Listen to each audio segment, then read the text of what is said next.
Good afternoon, everybody. Welcome once again to the 2017 Little League World Series here in South Williamsport, Pennsylvania. We've changed venues yet again today from the Williamsport Sun-Gazette. I'm Mitch Rupert with the one and only Dr. Chris Masse. We got a special guest, Katie Masse, sitting right over there. They're not related. We're going to try to get her on camera here. She's being a little camera shy, but this could be her big break. She's the brains of the family, too, isn't she? Oh, I don't dispute that. She gets them for me, though. Wait till your mom sees that. We got some stuff to talk about here today. I think this is going to be our last video update of the Little League World Series. Chris, I'm getting a little tired. I don't know about you. Yes. I'm a little sleepy. But we had some cool stuff that went on here Monday in South Williamsport. The one team we talked about that lost on the first day of the tournament, and we said this team still has enough. They can come back and make a run. New Jersey, the Mid-Atlantic champs, are still alive. Chris, I think it begs the question, do they have enough pitching to keep this run going? That's a good question. I think they have enough for Connecticut tonight that both teams will have their aces. Ethan Ryder for Connecticut. I would assume Ty Mann's going to pitch for New Jersey. After that, if they win that and they get to Thursday's game against either Texas or North Carolina, I don't know. They're going to have to win some slugfest like they did yesterday, 12-9. But they've shown they can do that. They're one of the best offensive teams, I think, in this entire 16-team field. So I think that's their ticket. I think they're just going to have to try to hit their way to a championship. And that's kind of why I asked if they have enough pitching. At this point, the way they're going, the only thing they got to do is hold teams to 5 or 6 runs, which doesn't sound so bad because they're scoring 8-10 a ball game. On the other side, you mentioned the kid I wanted to ask you about from Fairfield, Connecticut, Ethan Ryder, who we talked about earlier in the series, had the great run in regionals, had a really solid first start in that win over New Jersey. With him on the mound, it gives Connecticut a shot against anyone. Absolutely, and he might be the only pitcher this summer that's kind of contained New Jersey. I mean, if you look at their scores through districts all the way up through here, I mean, this is average for them what they've been doing the last couple of games, and he pitched really well. He didn't shut them down. They got him out within 3 2/3 innings, but he had, I think, 7 or 8 strikeouts, held him to 2 runs, and against New Jersey, that's about as good as you can do. So, New Jersey, haven't seen him once before. I think that helps a little bit, but the kid's a stud, so he'll give Connecticut a chance to win the game. Yeah, the Giants have seen Clayton Kershaw once or twice before. Exactly. It doesn't really if matter. You've got the stuff. Absolutely. That makes the difference. That's the prime time game here on Tuesday night, which I think is going to be in question.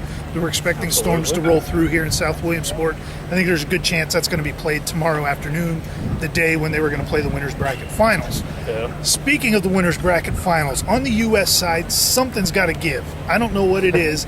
North Carolina hasn't given up a hit. Lufkin, Texas, just knocks the crap out of the baseball game after game. Which do you think gives in this ballgame, Chris?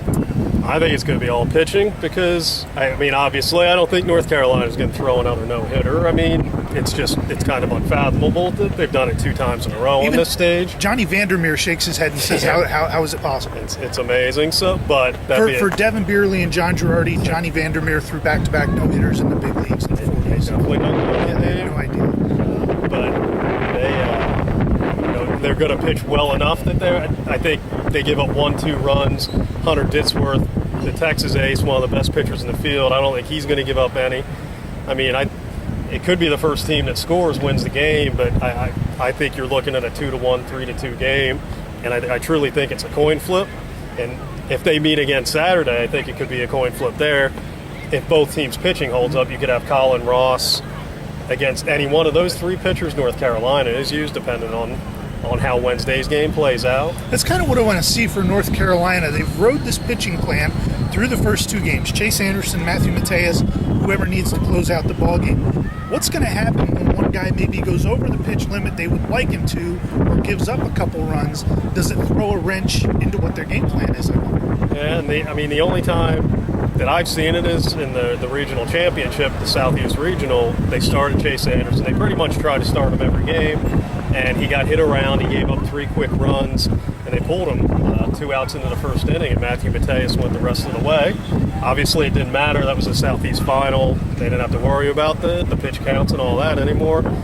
Here, You know, you wonder what they'll do if Chase Anderson struggles early. Will they go to Mateus early? Will they? I mean, because it's not an elimination game, so there's a lot of variables that go into it. But it will be interesting to see how they handle things if Texas becomes that rare team that gets an early jump on them. That's it. Texas hits the ball so well. You wonder, rock hard place which gives here. But what is it about this Texas offense that makes them so dynamic? I think it's their power. Ditzworth, Ross, Colin Ross, and Clayton Wigley off the bench. He homered in the first game. Wigley's the one that hit the game-winning home run against McAllister Park in the Southwest Final. So I don't think there's really any weak spots in that lineup. Usually you get down to 7 through 9 or the bench, and you think there's that tendency in All-Stars to think maybe you're getting a break there, and I don't think Texas lets you do that. Those kids aren't just hitting the ball; they're hitting it over the fence. And that can wear on a pitcher. It's tough mentally when you know there's really no spots for you to relax. On the international side, a surprise on Monday. South Korea, both you and my pick to be in the World Final, lost 1-0 to Mexico, eliminated from championship contention. Winners bracket final is going to be Japan versus Canada. One team not a surprise, one team a little bit of a surprise. And I think we're kind of facing the same thing as we see with North Carolina and Texas. You got a team in Canada who scored 19 runs in 2 games against a team like Japan, which is so disciplined and pitches the ball so well. Which one do you think gives in this matchup? I think Japan's pitching wins the day. I mean, and usually I'll take the good pitching over good hitting. If I'm going basically on what I've heard from different people telling me, I don't know whether it's true because I've been covering the American field. But somebody told me that was Japan's number 4. They beat South Korea, and if that's their number 4, shutting down South Korea, I hate to see what 3-2-1 look like. And allegedly, they haven't thrown the top 2 guys yet, so it looks like they're set up perfectly.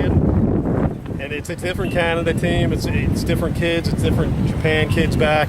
But Japan they want to beat Canada after Canada beat them last year for the first time. First time since 1998, Canada has won their first 2 ball games at the Little League World Series. If there's a time for them to make a run to an international final, it seems to have set up well for them. They can go back to their best pitching on Wednesday, and that the offense is clicking on all cylinders. This is the best opportunity for them in quite some time to make a run here in this tournament. Yeah, and even if they lose Wednesday to Japan, you move to Thursday, and you still have to like their pitching set up a lot better than whoever comes out of the losers bracket, whether it be Venezuela or the winner of today's game. Venezuela's playing Mexico today, so whoever comes out of that game is going to have to, you would think, exhausted a lot of their pitching options. So I think this is Canada's best shot to get there. You get to a do-or-die game in the international final. Anything goes. Yeah, that's sports that, when you get to a Game 7 or a do-or-die situation, crazy things happen. Still so much more here to watch at the 2017 Little League World Series beyond just today, beyond Wednesday in those winners bracket finals. It'll all play out Sunday, the World Championship final. What time? 3, I think. It all runs together at this point. He's not the beat writer for nothing, folks. That's going to do it for us here from the Tuesday edition of the Little League World Series. Katie, do you want to jump in here on camera as we say hi? Come on here. Okay. I'm too small. No, stand in front of us. I'm too small. I got ya.